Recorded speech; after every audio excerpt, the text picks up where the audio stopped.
Jimmy McAllion found the net. Goal for Wednesday. Terrific goal by Sheridan. Chris Waddle, is he going to have a crack? Oh, he does, and it's goal. Still Glenn Wheeler. Aidan Flynn works the Is there time for a winner?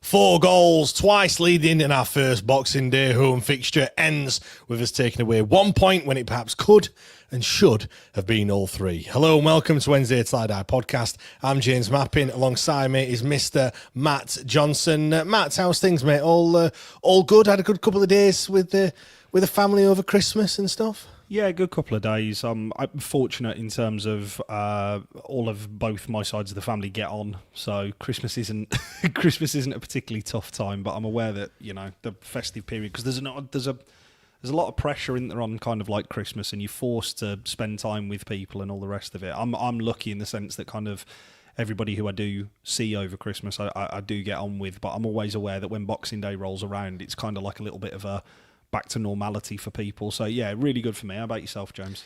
Yeah, you talk about pressure, cooking the ham for the Christmas dinner, and we were also on starters as well. So making sure that toast was toasted to absolute perfection for the pate.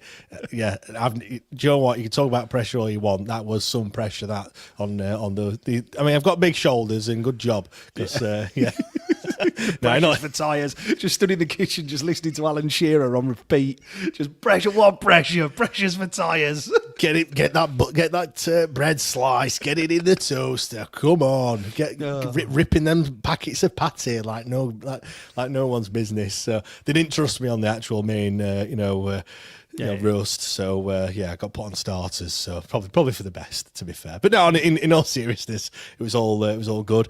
Got the away shirt as well. Open that one in one. The kids got me that one. Well, the wife, because I can't see me, my 5 and 8 year old kids, just trotting off into the Wednesday shop to get this. But no, it was all good, and a pair of Wednesday boxers as well. I mean, look, you cannot go wrong with Sheffield Wednesday boxers. Did you get anything Sheffield Wednesday related? Nothing yet, because my mother and father-in-law we have all entered into that side of the family sort of a pact of don't do gifts. Like, we'll do gifts for my son, but each other don't do gifts, so we don't do anything in terms of present wise. I have a sneaking suspicion my dad won't have been able to keep himself out of the club shop, however, because I know I haven't for him. So yeah. Great stuff. Yeah, everyone get in the comments. What Wednesday presents have you got? My lad got the not from myself or my wife, but or Santa, should I say? But he got the Wednesday duvet set and everything. So yeah, so that'll now mean that'll end up being the lampshade and the curtains and the border and all the other stuff as well, probably. So not that I'm going to give up any resistance on any of that. Yeah, of course. Yeah. Walk in, lovely job, job. This. What a shame that is. Matt, quickly, what have we got to do to win a football match twice leading? I thought this was going to be the one. Hull City at home. I was reading their message boards and stuff, and they thought they were going to give us a pasting. One person, one Hull fan even said this was our cup final, apparently. But I thought this was going to be it. I thought we were going to beat them. I'll tell you what we've got to do, James, to win a game of football. Defend is what we've got to do. Oh, yeah. That old chestnut. Do you know what? I was thinking about this earlier when I saw in our kind of like notes beforehand, you'd put this of what we've got to do to win a game of football. I actually think we've defended okay for large spells of the last 2 games. We've still conceded 5, but... Could have been 9. Could have been 9. Yeah. Honestly, James, if you'd have told me that Ipswich and Hull, how have they played? Do you know what? On the whole, they've defended really, really well. How many have you conceded? 5, but forget about the numbers. Forget about the numbers. It's just the moments. It's just moments in games. That's for all the Look, the goals were scored. What they say, it takes seconds to score a goal, which means for all the other, 89.9 minutes of the game, we defended really well. We didn't concede any goals in those minutes, so it's all good. I get what you're saying, though. I do agree. We'll come on to that in a second. Let's go into some comments, though. Let's see who's here. We've got Daniel in the building. We've got Mark says we deserved at least a point yesterday. Bailey had one of his best games for Wednesday. Yeah, we're going to talk about him a little bit later on. Daniel also says much better game of football to talk about for a change. Yep, that's true. Big Revs, evening you beautiful buggers. Revs, keep off the sauce. I know you're probably not at work at the moment, so you probably. I've got an inches on the go, so you're not half cut like you were on the Christmas Eve, Matt. No. I've given it a very good kick the past couple of days, so I thought, do you know what? I'll cap it off and finish it off with another bottle of brandy yesterday, and we'll draw a line there, shall we?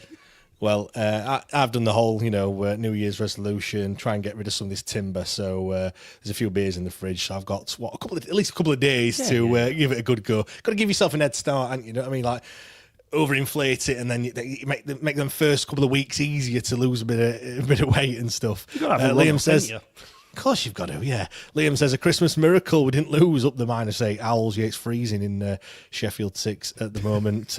Rev says, oh, look, Matt's in a black top for a change and no Pervader backdrop. I know, black top is, that is just exclusively what's in my wardrobe, and Pervader backdrop will be back, I would say, around March, April time. It's a little too cold for that conservatory at the minute. When the clocks go forward, that'll be when it is. Yeah. In terms of Wednesday presents and gifts, Johnny's got a gym bag. Dale got a Hillsborough keychain in case I ever forget where it is. Steve got a Sheffield Wednesday cap.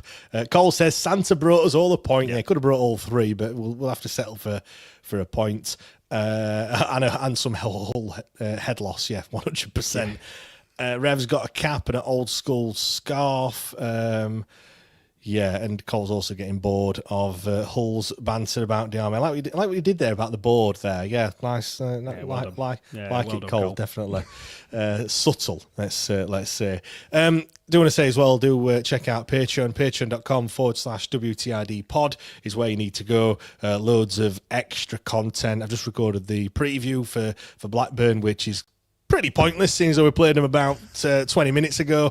It certainly feels like that anyway. But yeah, you can get all that sort of stuff. You get the debate show. Also, do a nice little written piece looking at the forums from the previous game, which the Hull one is a good one. It changes the pre-match pre-match thoughts versus during and post are certainly one to look out for anyway.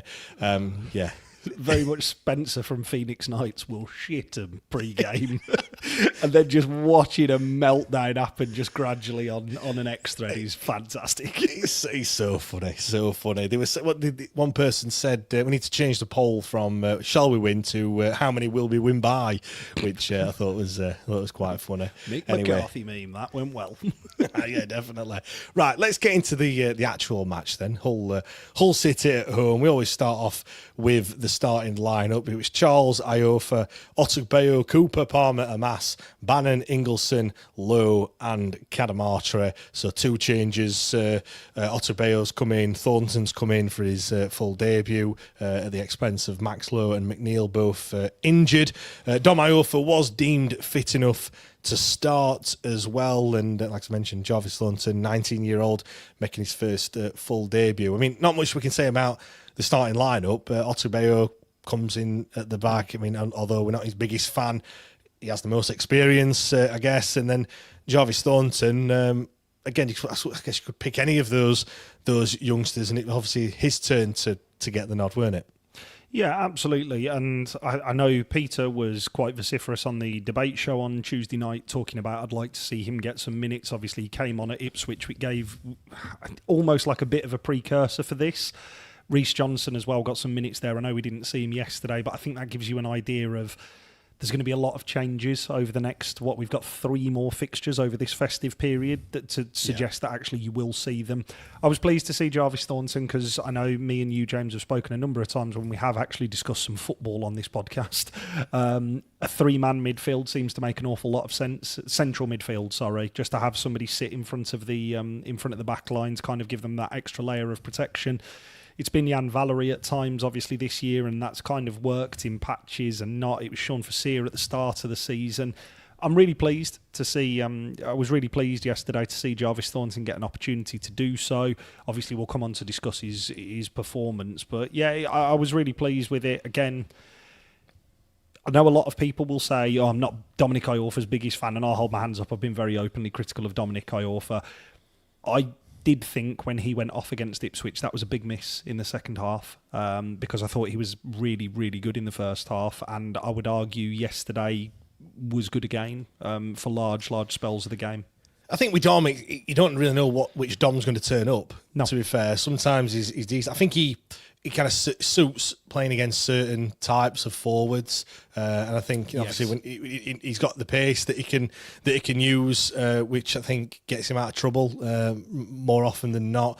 Certainly, if you're playing a bit of a high line, because we don't tend to play a high line, we don't really need to use his pace somewhat. So yeah, he's a tricky one. In rather than him being a steady, like a Max Lowe, who was a steady 7 or an 8, you could argue kind of week in, week out. He's never really a 9 or a 10.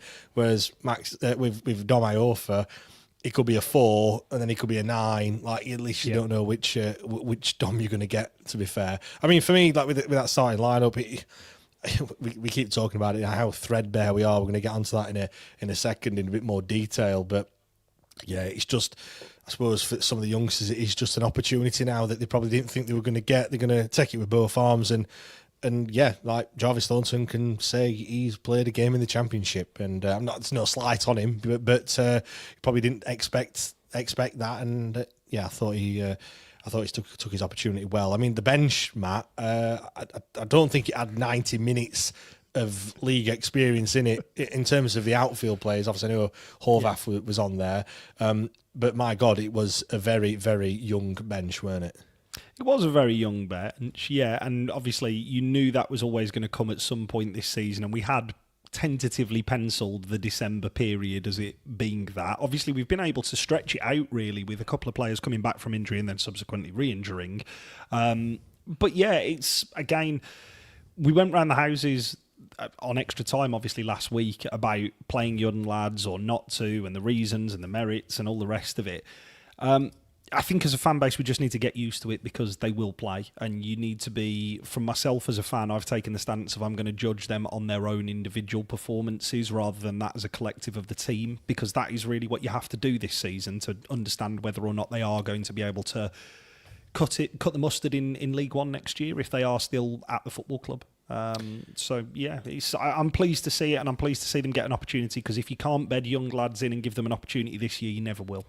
Yeah, it feels like this season, and I know it's nothing to do with Henrik, or it's just basically by default, but I guess even though we haven't got many players, it's almost like a different 11 every time in terms of they probably haven't played a game, an actual league game of football with that 11 of players, where you see some, and they've played together for, there's a wealth of experience in there, whereas with us, there's, a couple of players in there that, all right, they might have, for example, Otugbeo and Thornton, and have played with each other, in under-21s football, but when it comes to senior football and playing with the other people, the other players like your Bannons and Iorfas and all them sort of stuff, it's kind of it's all new to them, isn't it, really? It's all that learning process. Look, this season's a write-off anyway. Like it is what it is. But yeah, it's interesting to see how that kind of pans out. I'm just going to read a few more comments out. Matt says a shout out for Cooper. He was tremendous. You can see his stacks above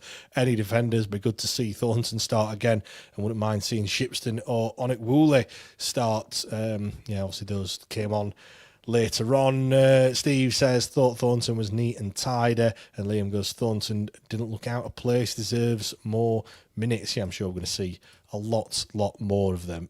Just in terms of my overall thoughts, Matt, I'm just gutted that we didn't hold on for the win, which I'll be brutally honest, I said it in the Discord as well. I thought it was going to be an absolute hammering. Like looking at the squad that we had, or the players that we had available, the amount of players that were out, the amount of players that walked off injured in that previous game against Ipswich. I just thought like the lack of experience, and couple that with the fact that we're losing every week as well. They're fourth in the league. Yeah. I just thought this is easily a 3-0 or a 4-0. So for us to come away with a point, I should be happy. And I am happy. Like, now it's like kind of died down a little bit.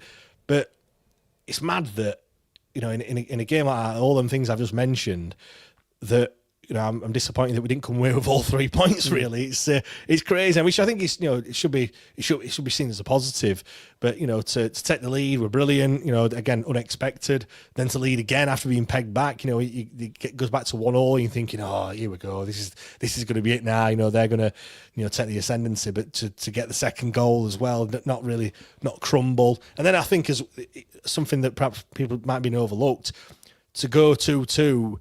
With still half an hour left, and we all talk about how tired we get, and we do look visibly knackered. Let's just say, when it gets into the latter stages. But to not, to hold on to get the point and not concede a stupid goal at the end. I think there's a lot more positives to take from that. Again, it's just a little bit frustrating that we didn't get all 3. I'm not going to batter the players for that or anything. It's just me personally, just a little bit annoying. But again, I have to take the positives.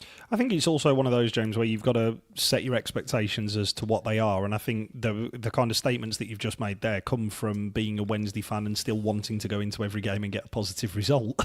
For myself, I just want to win, Matt. I just want to win, like 3 points. Like I asked Santa, I put it on my list, everything, and he just didn't deliver. And for that reason, I don't believe him anymore.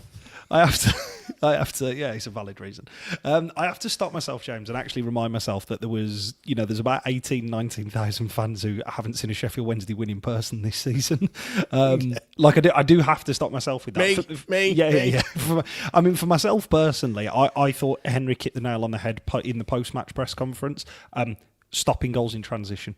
That was the most impressive thing I thought yesterday. The midfield structure, obviously, which we spoke about, helped massively with this. It's why, for me, Jarvis Thornton. I know Matt's pulled out Liam Cooper there, who I thought was good yesterday. For me, Jarvis Thornton, I thought was exceptional yesterday. Him being in there meant that there was always somebody in midfield able to provide an additional body, whether that be in an attacking position. So whether that be, I'm thinking several times over the course of this season, a wing back has picked up the ball and they've looked to play it inside, to where 12 months ago we would have been watching our brave boy Shay Charles pick up the ball, or Bannon dropping deep, and they've looked inside and there's no one because they're 2 or 3 yards away from where they should be. I know Danny and Henrik spoke a lot about that last year in terms of, and Josh Windasser spoke about it since leaving the club, of they're very blunt and detailed managers. You're supposed to be there. Why aren't you there? And actually, on show yesterday, there were options and angles to be able to play out from the back, which actually relieved a lot of the pressure. I'm thinking particularly in the first half, there were lots of, we seemed to have a lot of the ball in the first, at least half an hour of the game yesterday, which settled us down into the game.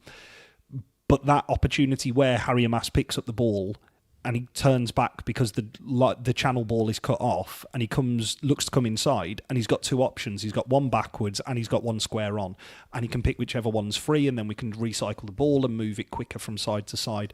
I thought that was brilliant yesterday. And the other thing is the experienced players were also comfortable in almost guiding the younger players through on the pitch and talking them through the game. You spoke earlier about the patterns because they've played under 21s football together. I actually thought it was really impressive yesterday. There was a small moment between, I think it was Jarvis Thornton, Gabe Ottagbayo and Piers Charles. Now, I know they won't have crossed paths much, but they will have had fundamental training elements at youth level together. Yeah. And, like playing for under 21s or whatever, because remember this time last year, Piers Charles wasn't a first-team regular by any stretch of the imagination. And actually, they played the way out of it really, really well. And I was thinking, wow, that's confident. And we just simply have not seen enough of that this season. And I think that's why, going back to that discussion we had on Extra Time last week, that's why I'm a big advocate for playing kids this year, because, we're going to lose more games than we draw or win this season. That's a given. We'll do well to get back to positive points this season. But actually, if you can see half an hour spells in a game, where that yesterday looked a lot more to me akin to the performances at the start of the season, where we were competitive for 90 minutes. Yes, there are mistakes. Yes, there are individual errors. But over the course of the 90 minutes, we were well worth a point, I thought, yesterday. Yeah, I think as well.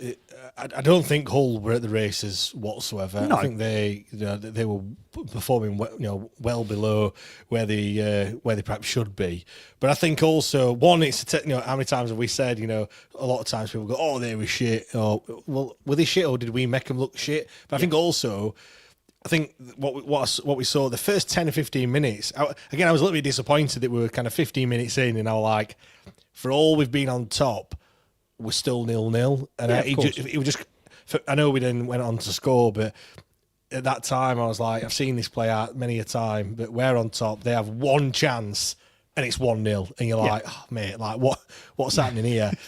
But to be fair, I think us going on top, I think they expected an easy ride, and I think quite a lot of teams have expected that. To be honest, all right, they might have then gone on to win the game, but they've probably found it a lot more difficult, and it just shows you as well, if you do get your noses in front, it makes it into a totally different game of football. Correct. And I thought it wasn't as one-sided as what I thought, really. And I know sometimes we've spoke about we need to play with and have less possession, but I thought this was a game where it was fairly even in terms of possession. There was no real side that was dominating on that front. But it didn't really look like we struggled, to be fair. Do you know what I mean? It wasn't like, how many times have we seen it when we've just failed to break teams down? But we were playing a bit different, going over the top. I mean, for the goal as well, we were playing different, trying to play football a little bit different to what we've been used to playing, if you know what I mean. We were more direct yesterday, which was, again, good to see. And that may well have come from, and I don't mean to do a disservice to Jarvis Thornton, because as I said, I thought he was exceptional yesterday. That may have come from inexperience in the centre of the park. Yeah. And potentially players going, don't give him hospital, don't give him a difficult ball. Just go long with it and actually ask them to chase. And actually, as a result of that, I thought we saw the best performance from Bailey Cadamartri since September. Again... He's more instinctive, Cadamartri. He's not. Yeah. He's not. I don't see him as a build-up player. He's raw. He's one just to. Do you know what I mean? All these goals he scored are one touch. All right, we had two touches this time, but they're not like. He doesn't start the move in the centre circle and then has 16 touches until he then puts the ball in the back of the net. He's literally just, he gets there, bang, scores the goal. So that's what he wants. He wants balls over the top. There were a few times, weren't there? They were looking for him, looking for Jamal Lowe, like in the Ipswich game. They were doing that. Obviously, the goal looked for Ingleson making that marauding run. Maybe caught their defence a little bit off guard, did it? Where someone like him running forward. But it just shows that there's more than one way to skin a cat. I just hope we'd learn to do better from set pieces though as well, because that's also a way of scoring goals. James, you can't have everything. But I do agree with your point in terms of that playing different yesterday, and I do have to keep it, because we're going to talk about him in a little bit more detail. Obviously, Bailey, he's come in for some stick on this podcast, both on this show and on obviously the Patreon stuff.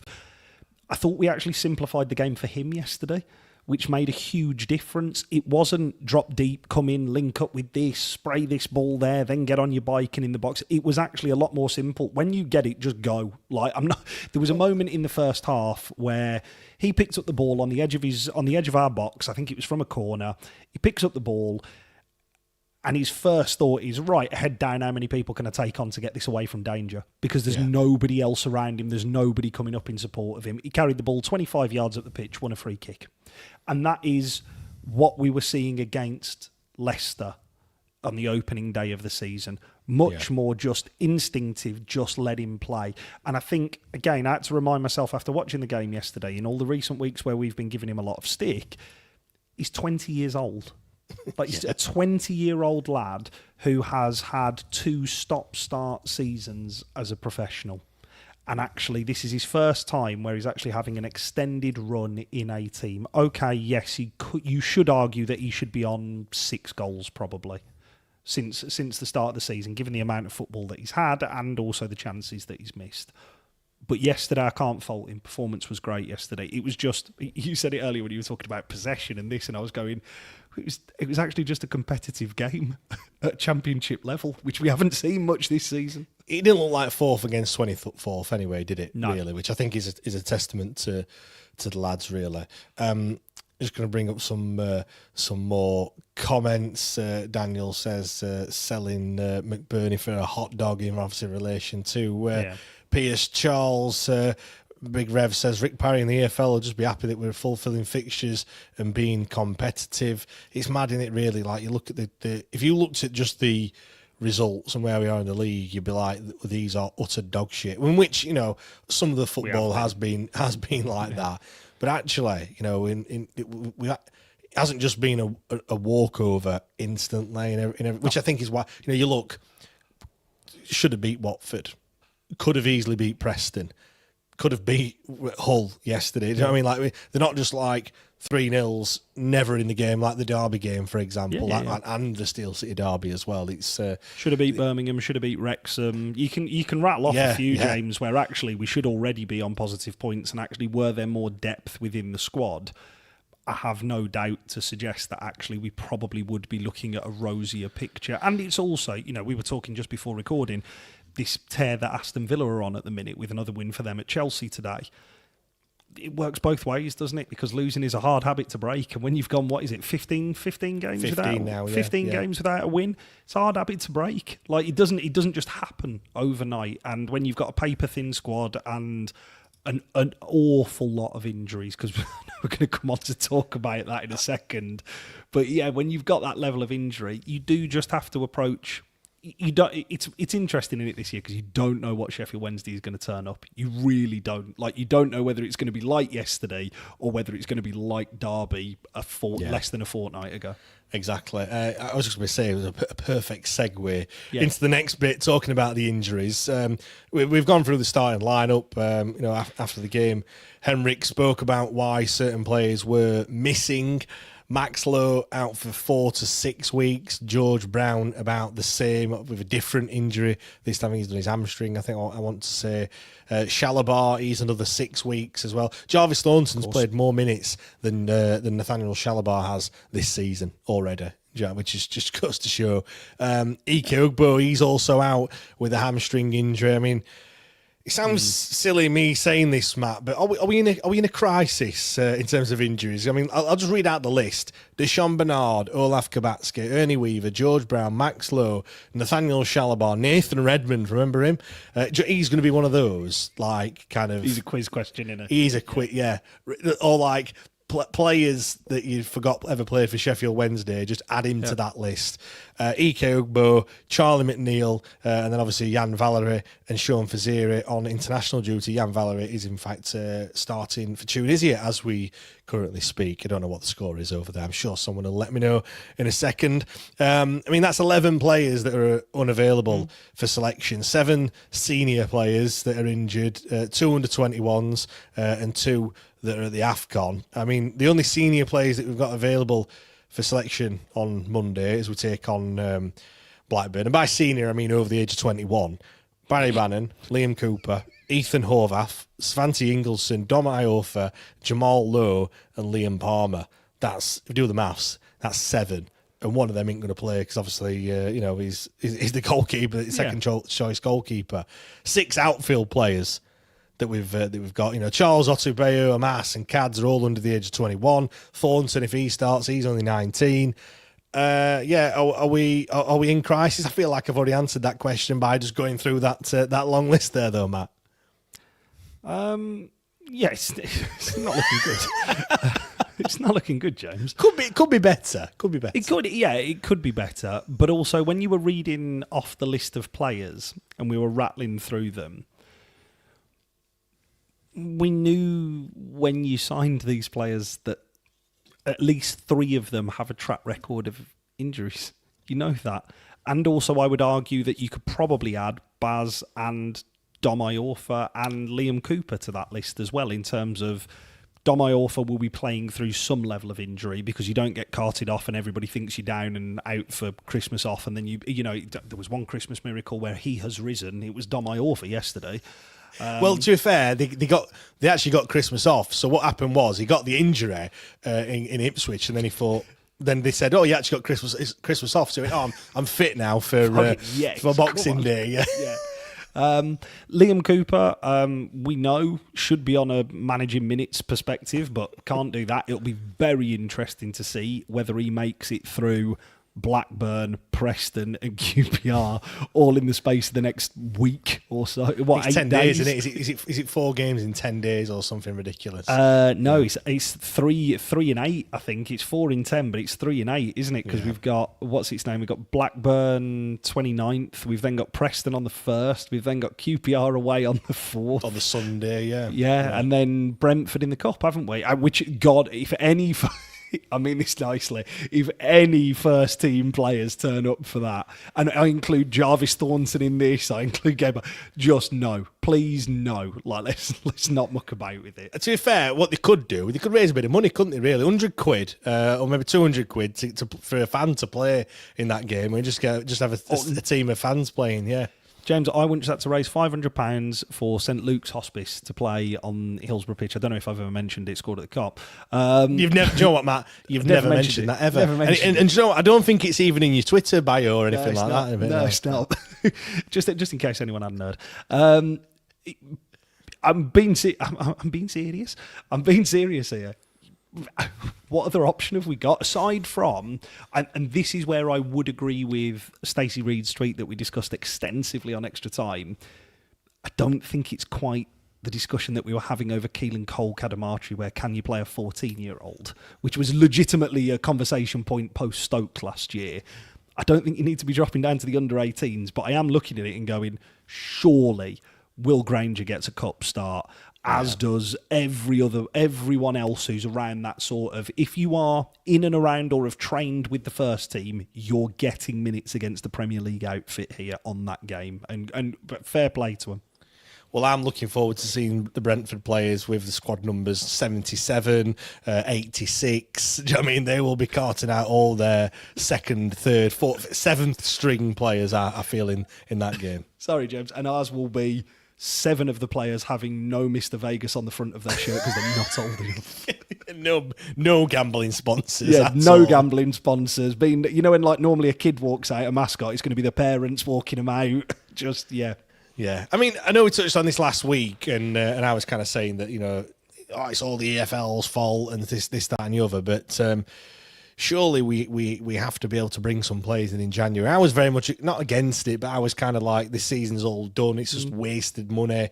We're not going to find many, if any, players in January that are going to be kind of players that we want in League One, really. I don't think them players are kind of available and around. They're kind of out of contract at the end of the season, not out of contract in January. But we've got to bring some loan players in, haven't we, surely? You know, I know you can have, 5 in a match day squad. We certainly need to be bringing in at least 4 to make that up to 5, if we keep Harry Amass, that is. Because we just need bodies at this moment in time, don't we?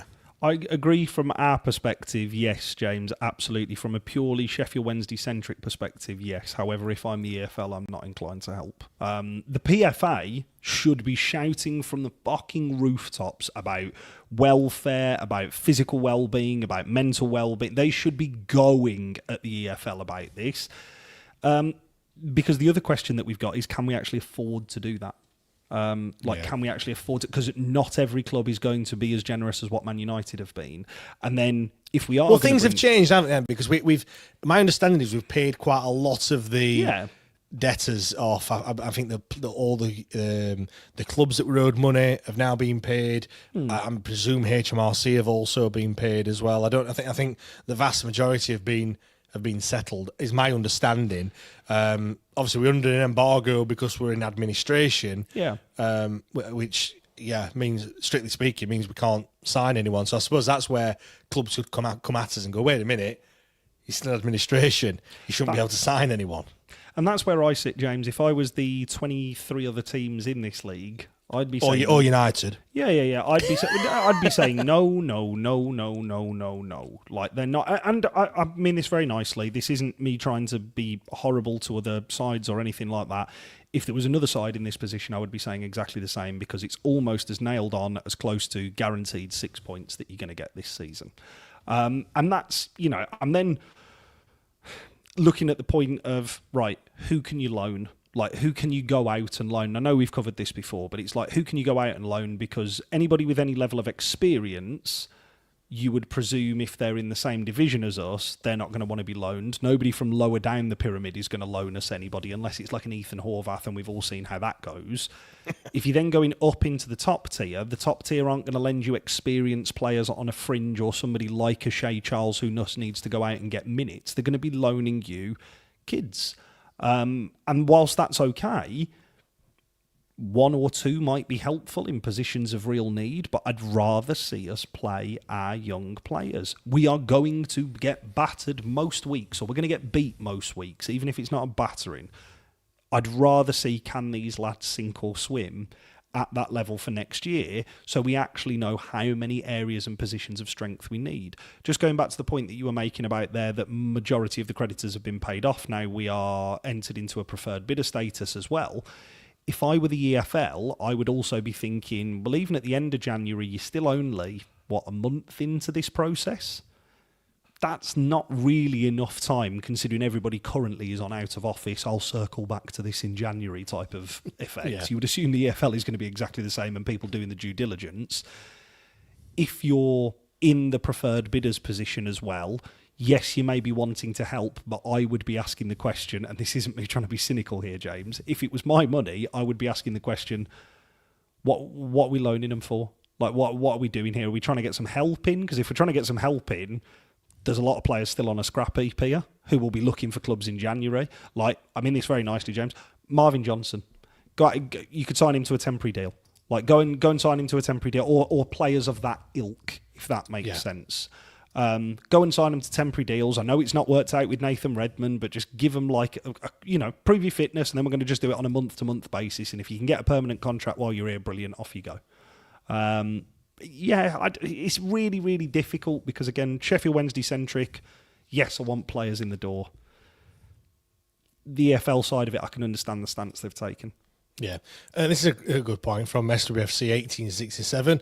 Surely we should take the cup seriously if it's the only thing we have to play for. No, which I think it is a great point when you think about it. I think it's more just down to the fact that it's a chance for the players to have a rest in it. Really, it's a break in the fixture schedule. It's a weekend game as well. It's not a midweek one. It's a good 2-week break for the players to just rest and recoup. But it's a great point though. Like, there's literally nothing to sing home about. I think the fact that we're playing Brentford, and all right, anyone can beat anyone. If we were playing a Mansfield, let's just say, or a team in League One, League Two, or something like that, then fair enough. It is a chance to get a win and get through to the next round. But realistically, we can't even beat the teams in our league, let alone beating the teams in the high league. But yeah, what do you make to that? I agree with this point here from Macaulay, which says we should be taking the cup seriously because it brings in revenue to the club. I understand it from that perspective, given the financial status of the club.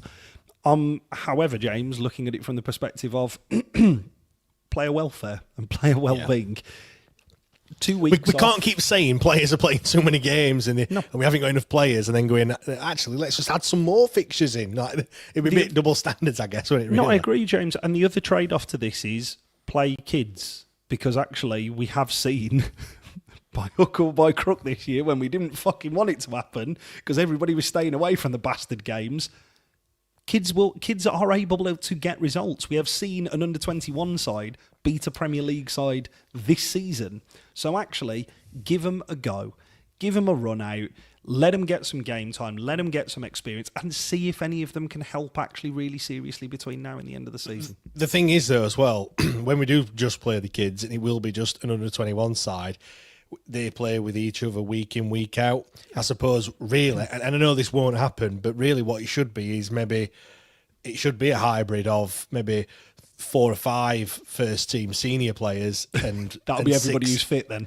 Well, oh yeah, that's what we do every week.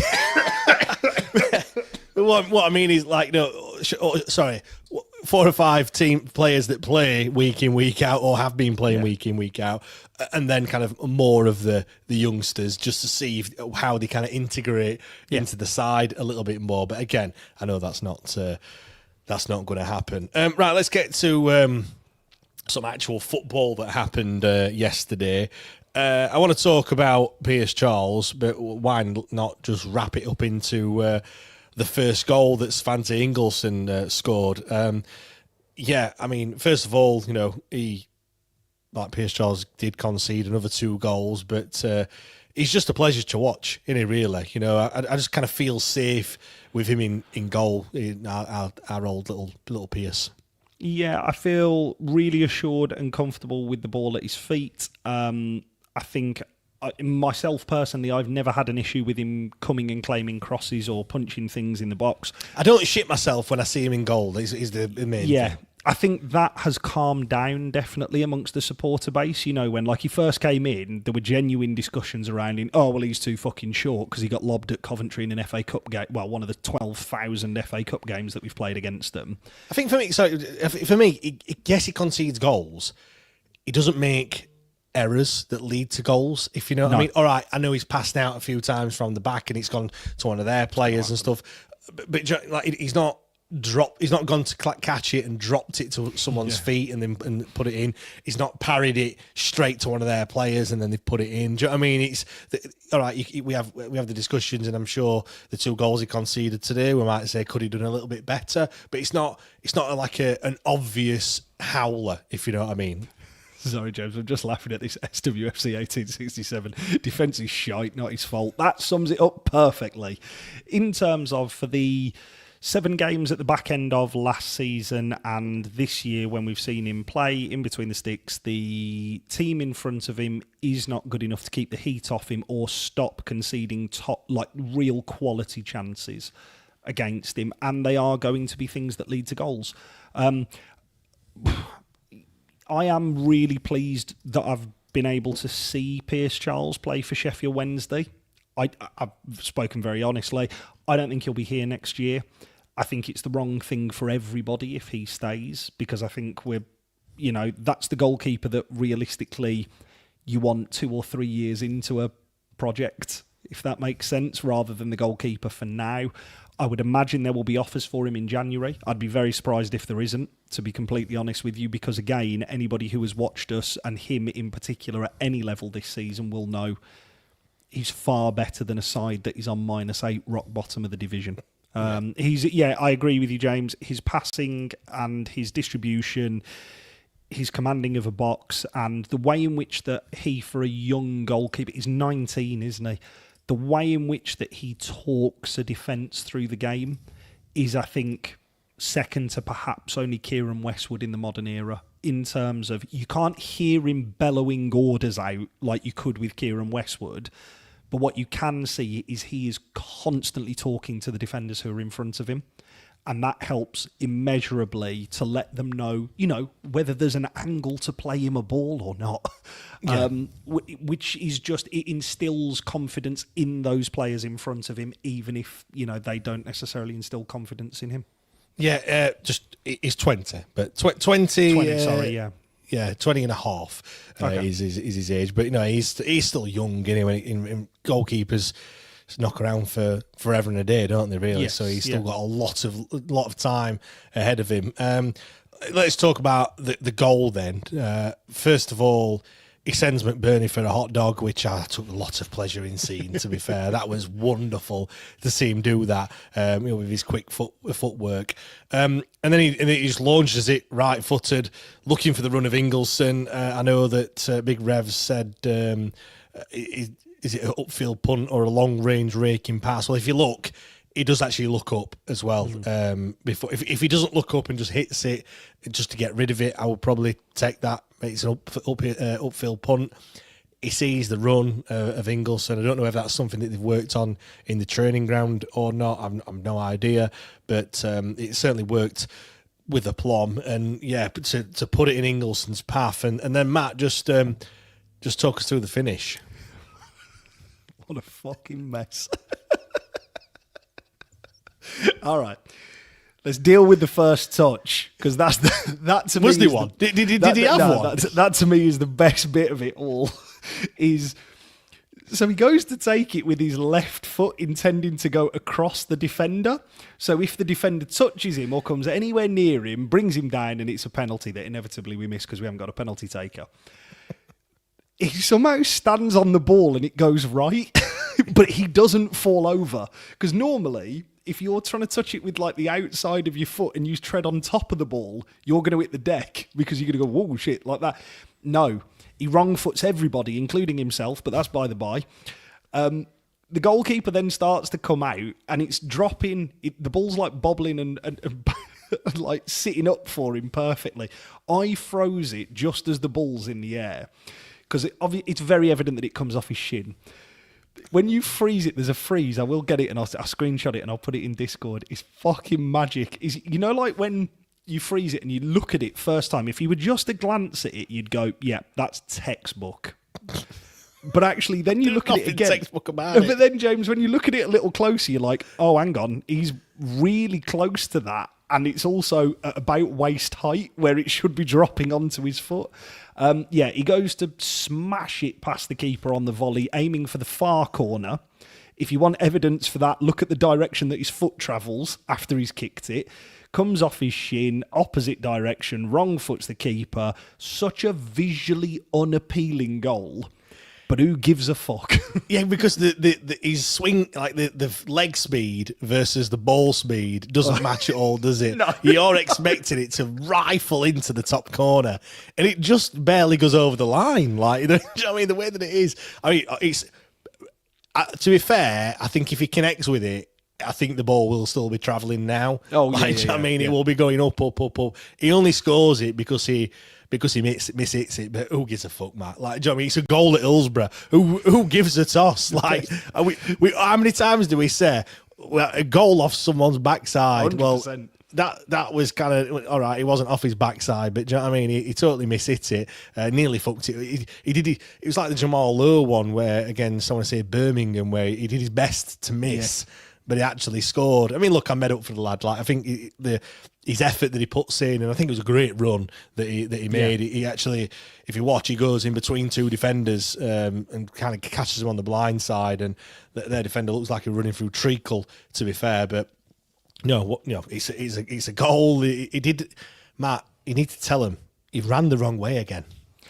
It's not just he ran the wrong way. It was the way he went off celebrating, like smacking his chest, like he was the whole fans, like as if they're giving him shit all game. Like. And also he's smacking it like he's just rifled it in to silence them, not like running off going, oh my god. Because this is the other thing is, James, any level of football that any of us idiots, either speaking on this or listening to us, we've all done that at some point. We've all gone to hit something and it's gone, and you've gone, whoa, shit. And it's rolled down your shin and it's flicked off your foot. And it's rolled down your shin and it's somehow worked out, and then you've tried to play it off like it's like, that's exactly what I was going for.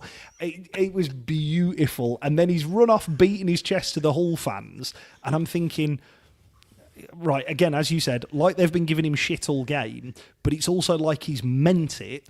And then he stopped in front of the South stand and gone, oh yeah, they're not as raucous over here, are they? It's just, it was perfect. To me, that goal and his involvement in the second goal, James, which I know we'll get onto, perfectly encapsulates Svante Ingelsson for me, in terms of he's like Callum Patterson, but Callum Patterson used to pull off these like inexplainable pieces of ingenuity. I'm thinking the half volley at Wigan. I'm thinking the touch inside and finish into the bottom corner at QPR away last year. He'd pull it out of nowhere and you'd go, where the fuck has that come from? What a cultured finish. This was anything but. Yeah, but it's 1-0. Who gives a fuck? SWFC 1867 says Shinner. But you need to change your name to something that's more that I can read a bit better. That's all I'm going to say. Liam says agrees with me. If he hits it cleanly, he misses it. Andrew said at the time he made heavy weather of that 100%. And Macaulay says he reminds me of Prime Nuiu all day. Yeah, tries really hard, but hasn't really got the skill level to match. And yeah, exactly. And Big Rev says where the shin meets the ankle, classic Rooney-esque finish.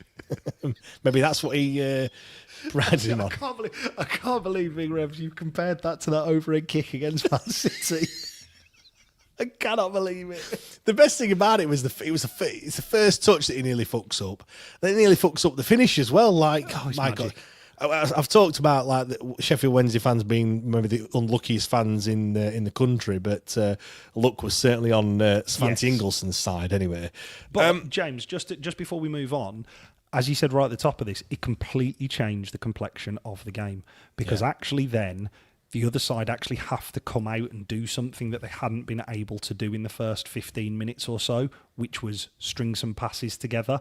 And I think looking at, again, I've been very critical of Henrik Pedersen and the way he set teams up, and I will continue to do so if there is kind of games that warrant me doing so. And obviously I know you will do the same as well, because that's what we do, we speak our minds.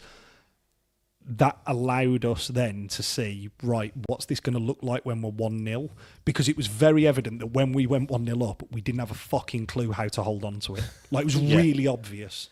Yeah, definitely. And I think as well, I think the other thing that's good to see, you know, we talk about kind of, is it not pressure, that the way that the game's going. That's for tyres and pate pressure. Yeah, exactly. No, in terms of, you know, we were on top for the first 10 or 15 and then that kind of that went away a little bit, but the fact that we scored after 20 minutes and we scored, you know, at a time where perhaps Hull were trying to come on to us a little bit, again, normally we crumble at that point, but the fact that we got a goal showed that, a little bit different to what we normally used to.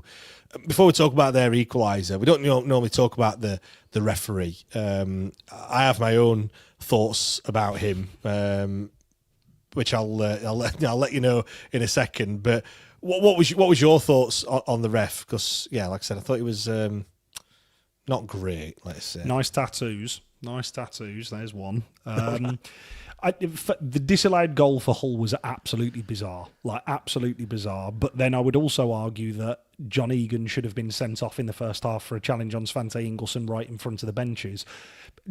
He was not great, but he was not great for both sides yesterday. And if you're going to be inconsistent, I want you to be consistently inconsistent for both teams, if that makes sense.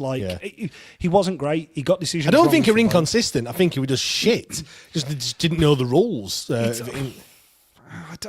It's tough, James, because the glaring one is obviously the disallowed goal for Hull. Like, that is the glaring mistake that he made. But again, I would also argue we had a glaring 100, and I think that was shown at half time when John Egan was taken off. Not only was John Egan having a torrid, he also should have been sent off for the stamp on Svante Ingolson. He's late into the tackle. He rakes down the back, like the inside of his ankle. I thought he was poor, but I would also suggest that actually he didn't disrupt the flow of the game, which actually would have. Do you know what I mean? Like, it was poor individual decisions, but what he didn't try to do was then overcompensate for them in terms of like stopping it for every 30 seconds, giving every single free kick anytime a player's touched. He's giving fouls both ways. Yeah, I mean, there was just a few really odd things. Like, I mean, there was one where. Was it Ingolson that got brought down on the edge of the box, which I thought was very, very soft, you know. But then there's like the McBurney getting Otubeo in the headlock, which perhaps should have been a second yellow as well. I do agree it was poor for both sides. The disallowed goal, I've watched it so many times. I think is it on Bannon? But Bannon's probably giving more than what the Hull lad is, to be fair. So I think that was harsh. What one was? You mentioned the red card. There was the corners for Onik Woolley twice that were obviously not not a goal kick. They were definitely corners, but on both occasions. Yeah, there was just far too many that I thought was. Just get the corner that Hull took in the second half that then got brought back to take again, and it was like, what? Like, I don't think even he knew what. Everyone stopped. Yeah, and referee was as if like, oh, play on, and it was like, well, no, you've blown your whistle as we took the free the corner. He said take it and then blew his whistle after the corner had been delivered. It's like, what the fuck are you doing? I mean, I could see why Hull fans would be a little bit disgruntled, but I think, to be fair, it was shit for both sides, really. Yes. And like I said, I'm not just going to be biased and say, it was crap for us, and he should have given us this and should have given us that, because, like I said, it should have really been 2-1 at half time, to be fair. Although saying that, he did blow the whistle before they got, as the corner was coming in, so he didn't wait for it. It's not like he's waited for the header. No. And then gone, I'm going to choke that off. He'd already blown his whistle. So, Anyway, Rev says it was a foul on Ottugbayo, is all I could see. Then Palmer and McBurney started playing patty cake. Yeah. By the way, McBurney, I spoke to the Hull fan, and he said, McBurney's a player that you hate when you play against him, but you love him when he plays for you. But fucking Mardy bastard. Jesus Christ. He's like, what ref? Fucking hell, you had him in headlock and you've chucked him into advertising audience. What do you mean, what ref? Come on. Yeah, irrespective of who he's played for previously, Jones, because, that completely negates this conversation regardless. Just deal with the common sense aspect of it. I'd quite like that from a lone centre forward. I want a lone centre. That is ideally what I would quite like Kadamatri to be like. Is I would like him to use his pace, power, but I would like Bailey to have some anger in his play. And Bailey looks really like sheepish, doesn't he, I guess? Whenever something happens, he looks like, oh, sorry. And relaxed. Yeah, so laid back. And that's, good in front of goal. But I think if he were able to add in an element or a level of aggression, what I think it would probably encourage is centre-halves making less calculated decisions on him, because I can understand why Ollie McBurney has been scoring goals of late, and it's the same when you watch Kiefer Moore. Kiefer Moore gets all over centre-halves, he's shoving them, he's pushing people left, right and centre, he's moaning all the time. What that encourages people to do is to dive in and make mistakes and overcompensate. Whereas I suppose if you're, again, never played football at any sort of standard of anywhere near this lot, if you are nice to people, they will relax and they will just naturally play their own game, and they won't, they're not going to go, oh, he's so nice, let him run through. They're going to be able to focus. Whereas if you are putting players off kilter by being an horrible prick like Ollie McBurney, you are going to get opportunities like that. And I do think, from my time watching Sheffield Wednesday, closest I've seen to that is probably a Stephen Fletcher. Yeah. Stephen Fletcher was a horrible bastard to play against, really horrible, mouthy. Callum Patterson's like that as well, and that's his game, 100%. innit? Just shithousing, he just runs into people. Yeah.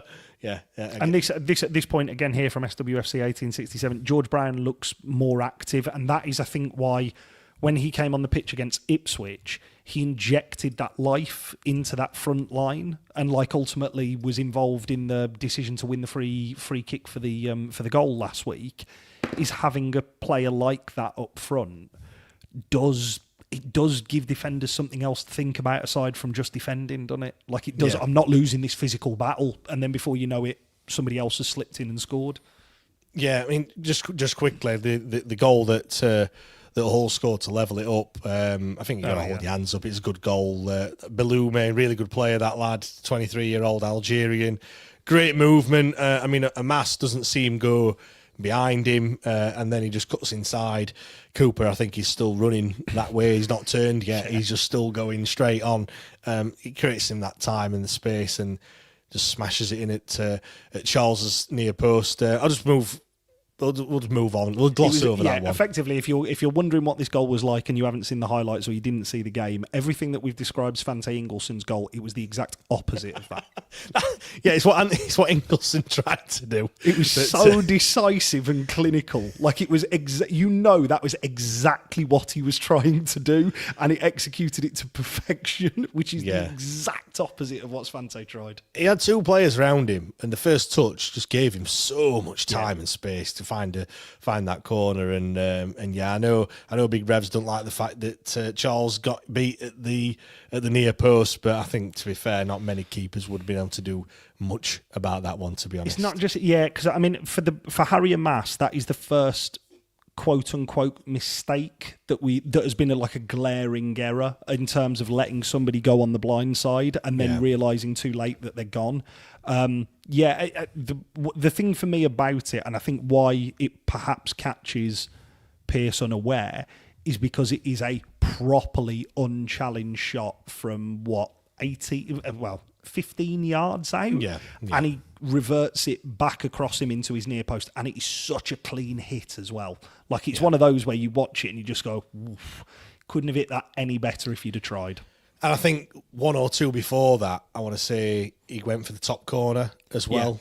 Yeah. And this time he's gone for the bottom, for the bottom. So I don't know, maybe it's just a good goal. Finish. Yeah, exactly. Good goal. Let's talk about the third goal then. Bannon, we can say what we want about him. Legs have gone last season. This, that, that pass for the goal. He's the only person that we've got in the squad that can find a pass like that. Cads does really well to chest it down. Not sure who's supposed to be marking him, but no one is marking him. But I think we've overloaded on Firmino as well. I think Jamal Lowe's occupying Firmino. But yeah, great to bring it down on his chest, and then the finish as well. It's not an easy one. It's very easy to get that one over the bar. Just to lift it a little bit too much, but he just kind of guides it past the goalkeeper. It's a good finish in it. I mean, you mentioned it. He's come under some criticism in recent weeks, and I know we've kind of questioned his output. He's only got one goal prior to yesterday's game as well. We all agreed he needs a goal. He needs some confidence. He looks shot as well. To be fair, but I thought it was a decent performance from him personally, and hopefully it's one that he can kind of kick on now. He's got that another goal under his belt. Thought first half he was great. I thought second half, aside from the goal, he was relatively quiet, but that's going to come as he tires in a game because, again, he is a young kid, and he's we are asking a player who's had 2 seasons at this level, 2 seasons at professional football, and has been injured in both. We are asking him now to go a full 40-game season. That is deep for any player at any age. I know that people will say, he's 20, he should be full of fucking running. You're still going to be knackered. I'm not asked what anybody says. Your body still physically needs time to recover. Before we talk about that, the interception from Jarvis Thornton is exceptional. Hull looked to clear the ball 2 weeks ago. That goes to a Hull City player. Jarvis Thornton's position is exceptional. He does really well to kill the ball because it comes at him at 100 mile an hour, lays it into Cads. Cads then drills it into Svante Ingolson, who... Please, for anybody who has not looked at Svante's involvement in this goal, and why would you, because it's only a tiny one, just go back and have a look at the touch. The touch is exceptional. He's already on the half turn. It hits his standing leg, comes up off his shin, hits his other one, and then he gives it to Bannon. It's like, right, you sort this mess out. And do you know what, at the time as well, I was like, I was getting so annoyed because I'm like, you could see the move working, like work the ball across, and it goes to him and he fucking gets the ball stuck under his feet, and I'm like, what are you doing? And then obviously it comes to Bannon, and then we score, so it was all for absolutely nothing. But yeah, I don't think even he knows how the ball, how he didn't lose possession in that moment. It's a proper pinball off his legs, and it's like, get rid of it. But yeah, I think the most impressive thing for me is, as you've said, in terms of Bailey's instinctiveness, when he lays the ball in the middle, the ball is hit with purpose, and then he runs into an area where he knows a left back doesn't want to follow him, and a centre half doesn't know he's there. I think it's Crooks actually who was kind of following him and then goes, fuck that, not my job. And then he's obviously him that scores. So yeah, exactly. And I think he does really well to stay, number one, onside, which he should do. He's got no excuse because he is looking down the line. He basically uses Jamal Lowe as a screen where Akinfenwa, I think gets caught underneath the ball. Bannon obviously clips it over him. It's a really good first touch. And that's what sets the goal up. He's still got a bit of work to do with the finish, but obviously the keeper makes his mind up for him in coming out in the manner that he did. Yeah. The touch is exceptional because it allows him an opportunity to be set exactly where he wants to. And in those moments, calms himself down, slows himself down, and just finishes. And again, really, really well-worked goal. It's funny though as well, because when he went through, I'm like, I'm not expecting him to score. Do you know what I mean? Because I've seen so many chances missed. No slight on him, not just him really. I mean, us as a team as well. Yeah, just missed them chances, especially when it's 1-1 as well. And you're like, it was, I would say, against run of play, to be honest. I know it came fairly early on in the second half, didn't it? But I thought that.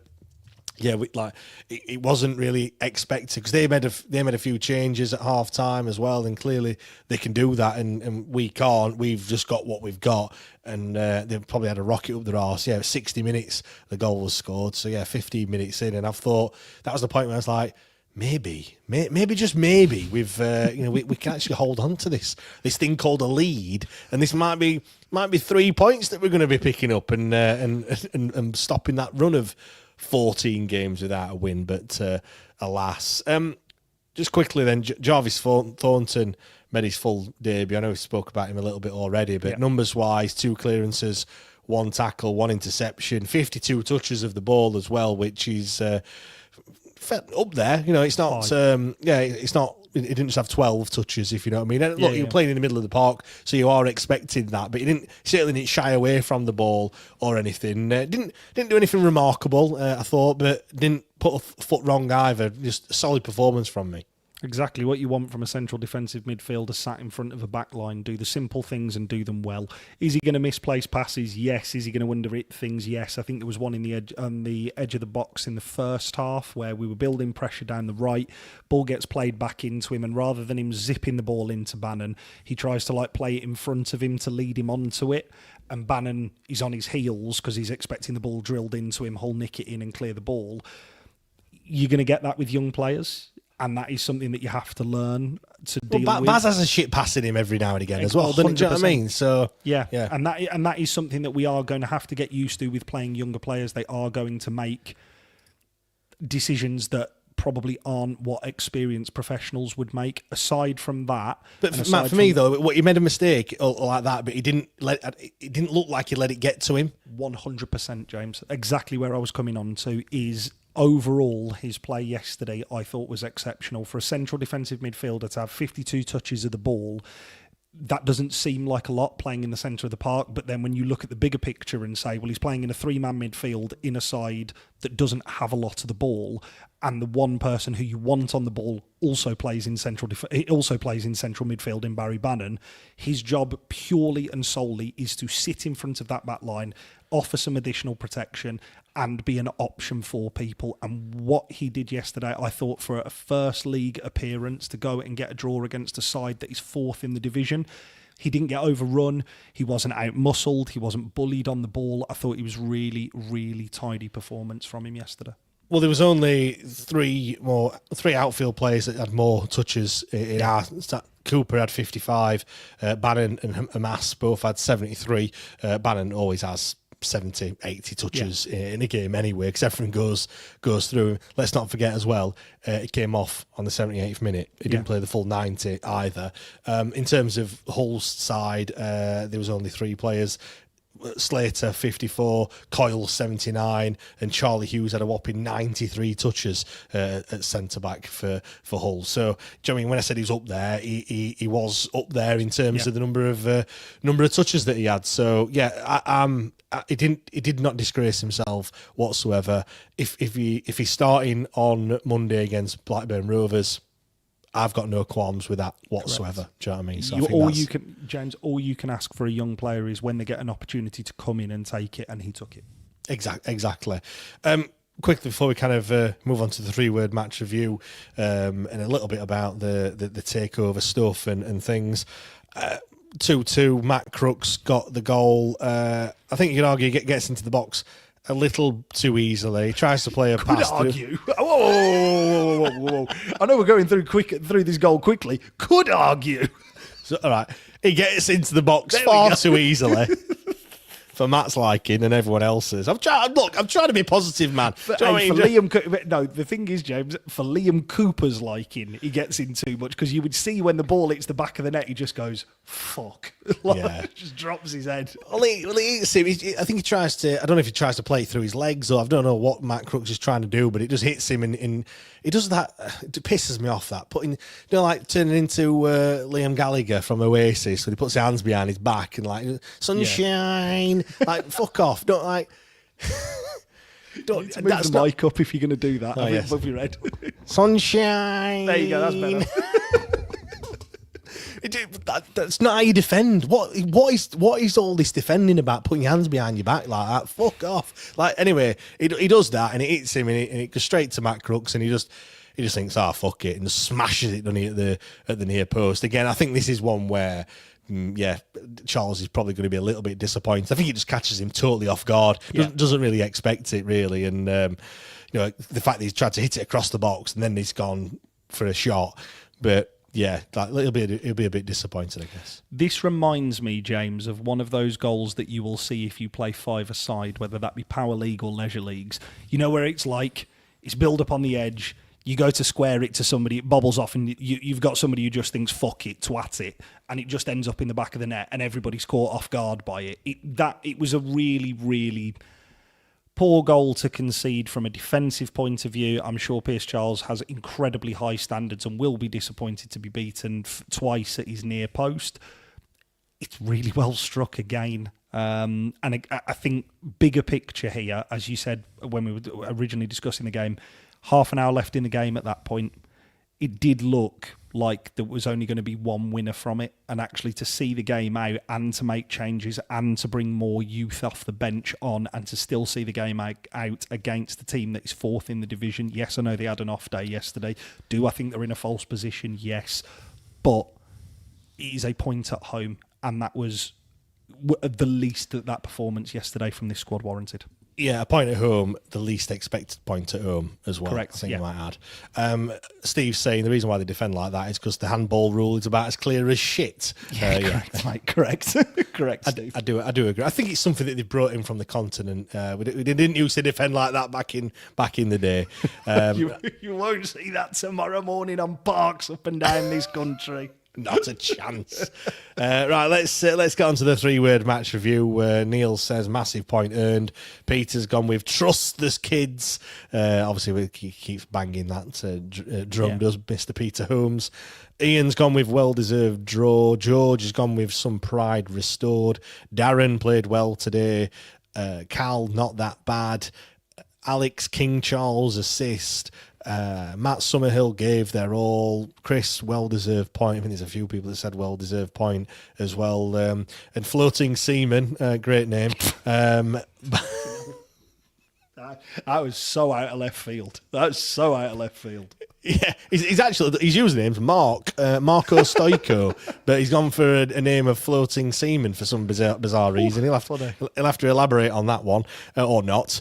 He's gone with Bahrainian backing soon, which does kind of segue nicely into this next little piece. If you kind of want our initial reaction to all of this, there's a video that we did on Christmas Eve when Matt was still drinking his brandy, whatever it was you were drinking. Brandy Coke, loose is how I was. I was well oiled on that pod, is how I would describe myself, James. Yeah, so we had an hour kind of giving our immediate thoughts. Obviously, we've had a few more days and a lot more booze and food in the meantime. Matt, kind of what has your thoughts changed? Or I think we're kind of saying, weren't we, that we've got to give it a chance. I think a lot of people were dismissing it very early on, mainly because earlier on that day there was the on Radio Sheffield they put a piece out with the Storch David Storch, weren't it, that came out with a piece and giving his kind of his thought, what his plans of what he was going to do and things like that. So the fact that he came out and it's going to be, well, James Board was the name that came out again by Rob Staten from Radio Sheffield. I think he was came as a little bit of a surprise, really. That one, this got announced on Christmas Eve, and two, that it was James Board, which is probably the out of the three, the third most likeliest one to have happened. So, yeah, I think we were saying let's just give it time. If it does happen, let's just take his time and stuff. But I think it's quieting down a little bit on the socials. When you check the temperature, I mean, it could have helped that it's been Christmas, over the last couple of days. But yeah, what's your take? 72 hours after it's happened. Pleased. I will wait for official confirmation from the football club because I think we said it at the time that we went into administration, James. I'm very big on, for this period of Sheffield Wednesday, the club should be the person who breaks the news for this. And I'm not telling people how to do the jobs here, James, because I know journalists have got to eat. Like, I get it and I understand it. But me personally, I'm taking the stance with this of there's been so much kind of like fan-led stuff and knowledge coming out of all sources and all the rest of it. I'll wait for official confirmation. We'll talk obviously about James Board because that is the name that is out there. Yeah. But until it's named officially by the football club that he is either the preferred bidder or that he has purchased the football club or that it's gone through EFL ratification or whatever, how and whenever that they decide to announce it. I know we will cover that in a lot more depth then. I know you'd slid into some DMs on Friday night of Dunfermline. I've been doing as much digging as I can on kind of like Cordoba as well and stuff like that. Yeah, because I think that's the next thing, isn't it, Matt? Like, it'd be very interesting because we know it is a consortium. The club or the administrators have said that themselves, that it's not James Board, like kind of what the Mike Ashley one we were led to believe was going to be. So the fact that it isn't just him, it is other people. We don't know anything about those. We can speculate all we want about, the Bahrainians that are involved with Cordoba, as you mentioned, and stuff like that. But ultimately, we have no idea where the money's coming from, basically. Because as far as we're aware, James Board doesn't have enough money to perhaps run the football club. Well, and it is a consortium, so there are other people there. Like I say, it'd be interesting to know who they're going to be. And that is, I think, the important takeaway from this initial discussion surrounding James Board and the consortium that backs him from a financial perspective is, as a fan base, we should be asking from minute one, where's the money coming from? Yeah, we didn't do that, did we, previously? We didn't. We put 2 and 2 together and got 5. We went, fucking hell, I've seen shitloads of that John West tuna in Tesco's. Fucking, he must be minted. Do you know what the thing is, James? Everybody's gone, no. Do you remember he come out and said it was his personal wealth? But that's not what we were all led to believe, and that's not the public facade that the previous chairman tried to give off. He tried to give off that it was part of, obviously, TUF.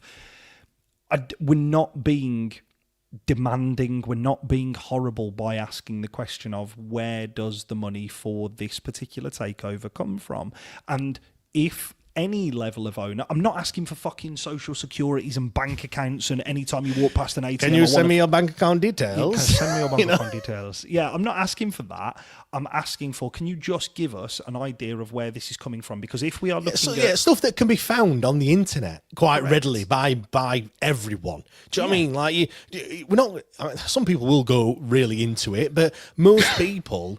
You do a quick Google search and you'll see that a few things on certain websites that they're spoken about in these circles and stuff, and you go, these people are legit. Like that's all you need, not just an absolute phony guy who you've never heard of before. You just want someone that can be verified, basically. I think that's the word, isn't it? Verified. That's all we want to do. And to be absolutely crystal clear here, James, neither me or you think that this particular bid is that. But in any stretch of the imagination, neither me or you think this is somebody who hasn't got the money behind them or the backing, because they've got 2 football clubs that prove that this is not the case. Yeah.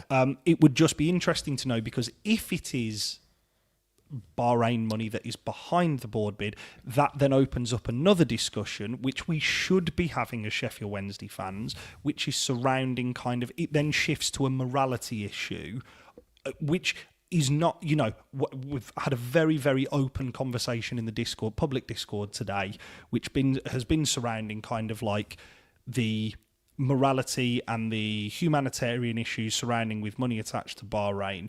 That's then led to multiple people coming out and saying, well, actually, that is one particular separate issue. Actually, when it comes to Sheffield Wednesday, this is something that I feel. And that's okay. That is absolutely fine. But it is also suggesting that maybe as a fan base, we actually need to be a bit more conscious even when times are good, and potentially looking very positive, that we can actually have an open public discussion surrounding some people may, I'm not saying they will, but if there is a Bahrain-backed bid, some people may feel particularly uncomfortable about some of the humanitarian issues or the allegations surrounding sports washing that come out of that country, and to actually have that discussion in a public forum, or whether it be on social media, or whether it be in the pub, or whether it be kind of next to the person who you sat next to at the match or whatever, that is absolutely fine, and nobody should be crucified because we've said it a number of times, James, when that news was announced on Friday, people, you would honestly have thought that something really horrendous again had happened by the manner in which that news was greeted. Now, I think 48 hours further down the line, people who initially reacted to that news in that way have actually calmed down on that, because I've seen some quite public-facing Wednesday social media accounts actually, after going away and doing like either some digging or some homework on it or whatever they've done, or kind of like having just some room to breathe and digest the news, they've then gone, oh, actually, this could be a real positive. I look at it and think that on the whole, my opinion hasn't changed from Friday. I think it's a really, really positive piece of news for the football club. This is an individual who, based off the strength of the work that he's done at the other clubs and fans of those other clubs, they are all telling you that this has been nothing but positive since these people have come into the football club. That gives me an awful lot more hope than some of the people that we discussed last week. Yeah, I think also as well, just to add to when we're talking about knowing who are behind this bid and stuff, just to kind of set expectations as well. Mm-hmm. Is this are we talking about billions and billions? Is this mega money, or are we talking about something a little bit more subdued? So and I think both is fine. The first thing is just get us back to being where we belong, which for me is the Championship. Like that is, I'd love to get to the Premier League, but we haven't been there for 25 years. Yeah. So let's just get back to the Championship. Let's just get back to a level footing, and let's put all the things in the get the infrastructure right. But if they have got the big money, let's we will start to dream and stuff like that. But if they haven't, then there's no point getting his knickers in a twist when they're not building an 80,000 seater stadium in 2 years' time. Like, do you know what I mean? Like, because it's just totally unrealistic. Well, that's unrealistic anyway. But you get the point that I'm trying to make. Like, Can you imagine? It's like Football Manager, stadium expansion, bang, no fuckers in it. Yeah, ultimatum, boom. Do you know what I mean? Exactly. So I think, like I say, it'd be very interesting to know who's behind it. Well, also for them to be actually named, like you said there. Yeah. At the moment, it is just local media, and then I've got no reason to not to believe that they've got it right on this occasion. Again, I found it really funny, like how it was like. I'm scouring the press release on the website, and then like it's not named, but there was a few nuggets in there to kind of like so you can kind of guess who it is, and obviously when you look at it now, it does make perfect sense as to how he's owns one club or has owned a club or something like that, and then he says and has minority in stakes in another, and you're like. Yeah, makes perfect sense that it is James Board now and things. But yeah, it's the main thing is something's happening. When we got put into administration, we were excited because something was happening when we didn't think it would. That excitement has waned a little bit into the point where it feels like everyone's dropping out. The fact that now there is actually someone there.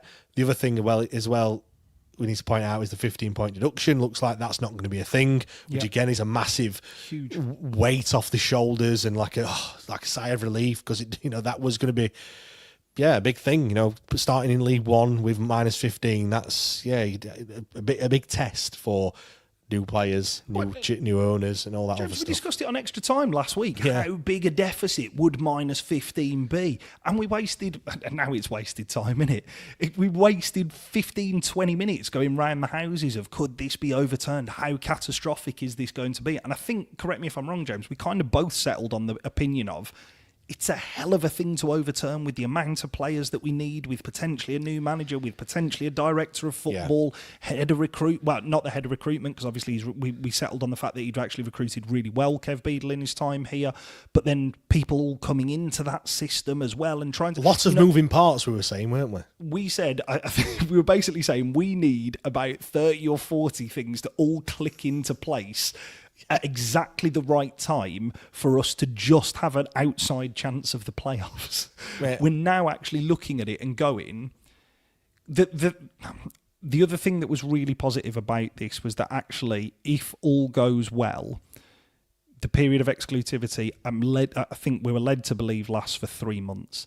That takes us through till the end of January, the end of February, the end of March. So actually, you've got 2 months, 1 month really, at the end of the year, 2 months, near as makes no difference, to actually get a new owner in place, to start making some decisions on the squad for next year, to start understanding as a fan base actually, right, what this is going to look like. And I mean this nicely, James, it actually gives some meaning to the back end of the season. Like it does, doesn't it? Because you're going to be thinking, let's say we hear that, because it comes out in dribs and drabs, doesn't it? It's like James Board has now satisfied all the EFL directors and owners tests. The takeover can now go through. You would expect at that point that actually the club then make the official statement. So you're then kind of like itching, going, I wonder when it's going to be completed. It then might be completed sooner than that 3 month period. And then you hear the first couple of interviews that I would love James Board to come on here and obviously do an interview. Genuinely, James, if you do by some miracle end up listening to this, please come on. I'd love to sit down and have a chat with you. You then get the opportunity to understand why they've invested this much money into the football club. Because again, I think, sorry James, I'm just checking here.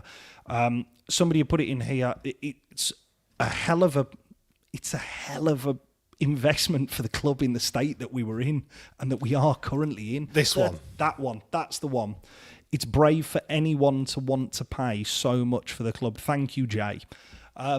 It's so much money to pay for a club in the situation that we're in, which is an immediate green flag of person sees value in an underappreciated thing. And it actually, I mean this nicely, James, the more I've thought about it, it's actually restored an awful lot of pride that I have in the football club, that it's not just all of us delusional Wednesday fans going, no, but it's potential, it's this, because we were all talking ourselves into a week ago, well, maybe it's not worth more than 20 million. Like, it's someone's seen the value.